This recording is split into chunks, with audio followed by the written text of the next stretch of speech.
Hi everyone, welcome back to my channel. Today is the last week of the Alice in Wonderland collab with Crafty Michelle. All of the participants will be in the description box below, so please go and check out the other channels and see what they've been making after you finish watching my video.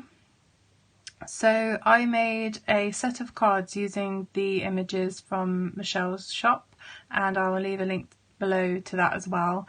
And these images were really fun to play with.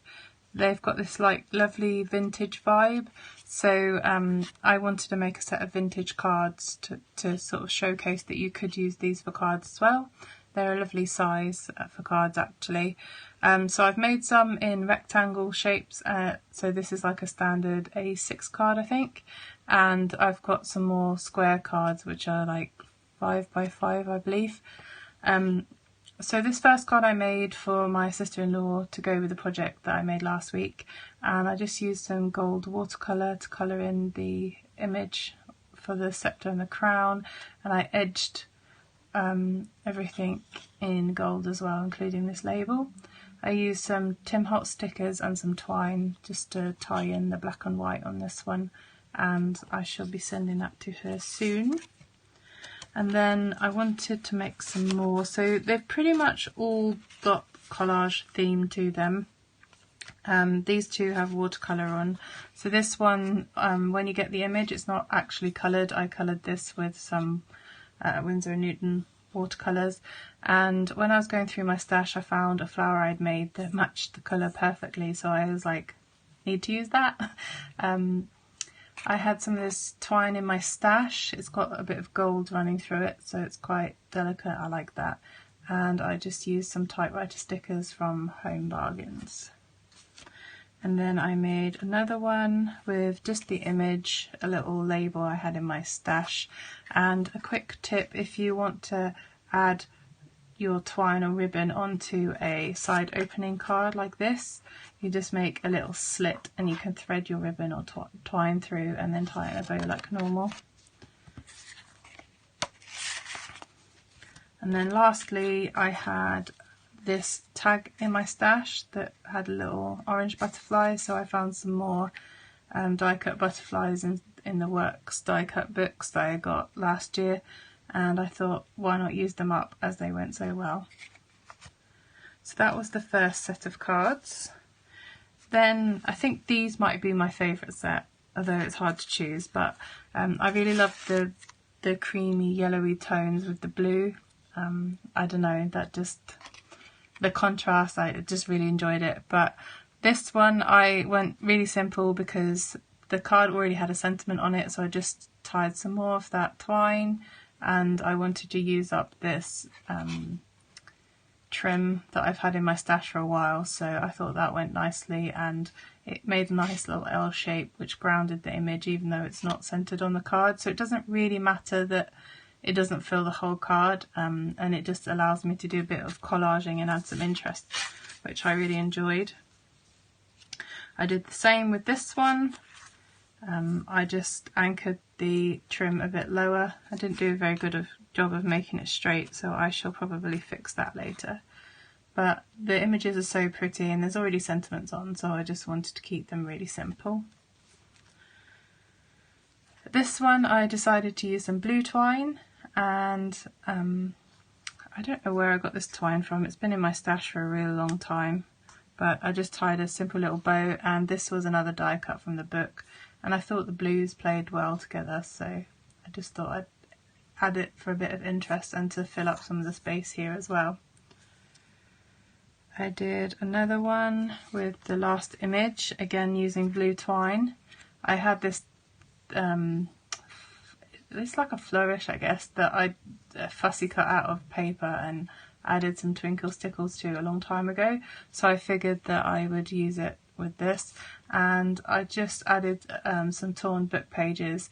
This isn't an Alice in Wonderland book, but I don't think it really matters, it's just a layering piece.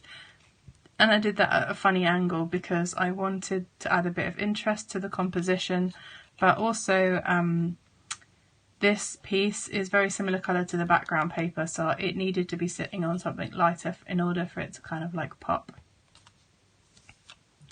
So next is the pink images, and I stuck with creams and pinks mostly for these, just because I don't like to add in too many colours, otherwise it gets too busy.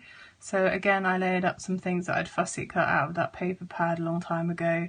That was a die cut from that same book, and some bits of torn book pages which I stuck down with matte medium onto the background, and then laid everything on top, and some more of that twine.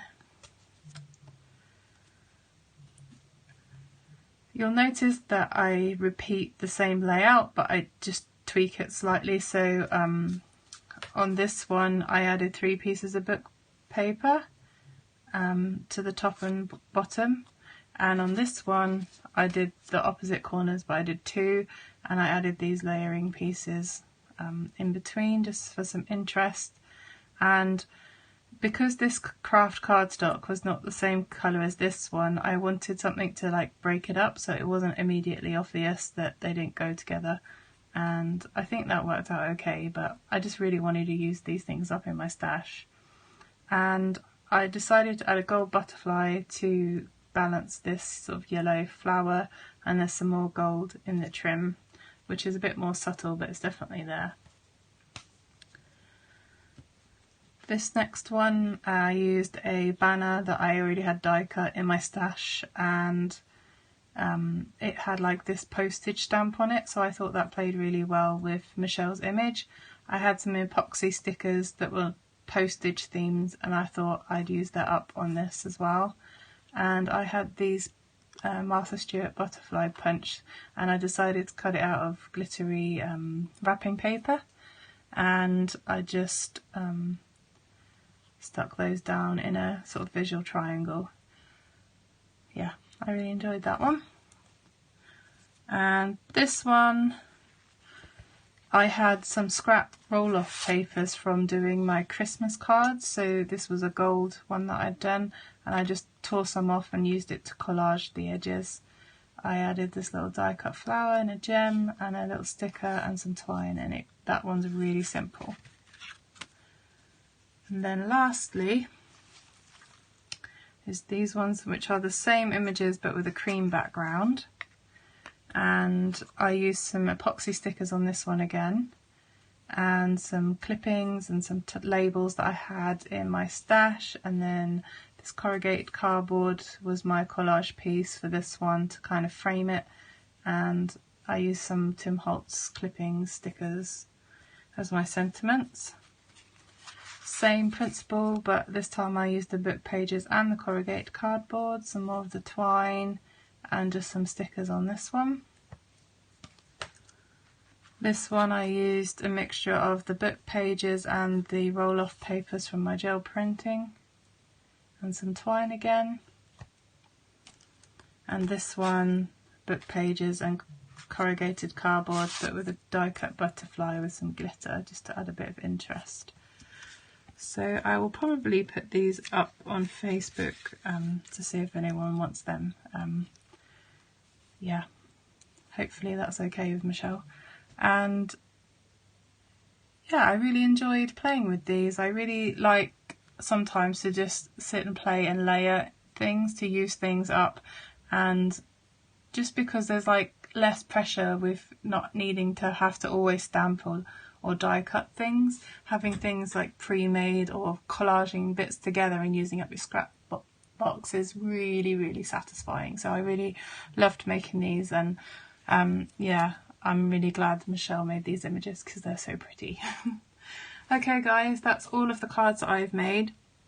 As I said before, this is a collab, so please go and look in the description box, check out everybody else's videos, and let me know which card was your favourite. Okay guys, bye!